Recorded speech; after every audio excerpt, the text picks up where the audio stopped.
জয় চায়ের দোকানটাতে বসি।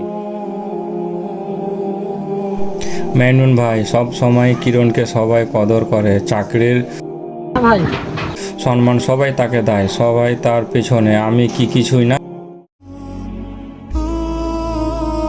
আসসালামু আলাইকুম। ওয়ালাইকুম আসসালাম। ভাই, সব কিছু আল্লাহর হুকুমে হয়। আমি শুধু পরিশ্রম করি আর নামাজ রোজা করি।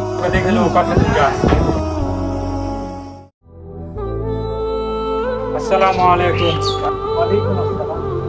ওয়ালাইকুম ভাই, আমার মন খুব খারাপ। কিরণের সফলতা আমার সহ্য হয় না। সোহেল ভাই, হিংসা হচ্ছে শয়তানের সবচেয়ে বড় অস্ত্র। তুমি যদি তার ভালো দেখে কষ্ট পাও, তাহলে তুমি নিজেরই শান্তিটা নষ্ট করছো।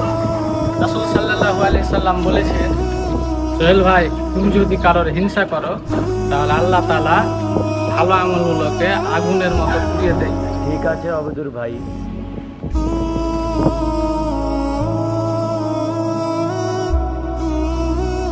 কি রে ভাই, তুই এখানে?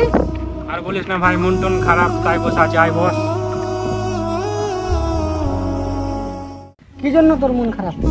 আর বলিস না ভাই, আমি কিরণকে ঠেকাতে চাইলাম, কিন্তু আমার জীবনে অশান্তি চলে এসেছে। আসসালামু আলাইকুম। ওয়ালাইকুম আসসালাম।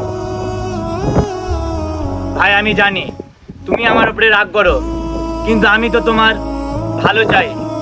আল্লাহ তাআলার কাছে এটা দোয়া করি, তুমি একদিন সফল হও ইনশাআল্লাহ। আসসালামু আলাইকুম। ওয়ালাইকুম আসসালাম। এই যে বন্ধুত্ব, এই যে ক্ষমা, এটা ইসলামের শিক্ষা।